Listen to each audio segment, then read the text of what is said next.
Hello everyone and welcome to this tutorial where we'll be showing you how to set up NovaBot on BullX Neo. We will be needing this link to get our NovaBot extension on Chrome.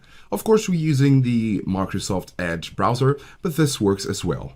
When you click on it, it's going to take you to this page. If you're using Chrome, you're going to see Get for Chrome, or if you're using the Microsoft Edge browser, you can see Get Extension. We're going to click on it, Add Extension. So now you can see Remove Extension, and this is because we now have the extension. Go ahead and click on your extensions, and when you find Nova Extension, make sure to pin it so you can easily see it right there. Awesome. So after that's done, you're going to go back to the previous page where you click to get the extension, and this button is going to change to Connect to Telegram. Click on it, then you can click on Open when prompted, and now you're going to have your address and private key.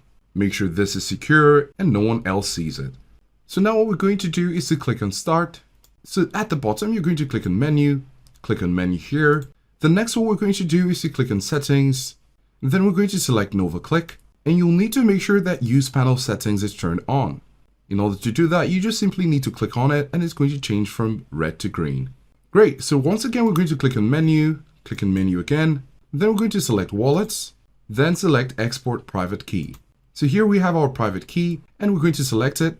You might have multiple options here, so you're going to select W1 because this is the only wallet we have here. Click on it. So here we have once again our address and our private key.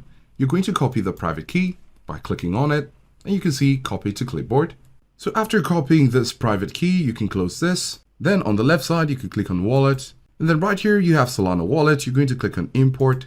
Make sure you have Solana selected. And here you're going to paste in the private key and click on Import Wallet. We're going to do that just now. As you can see, we now have a NovaBot added to our BullX Neo. You can repeat this process for any other options you might have, but this is how to set up NovaBot on BullX Neo.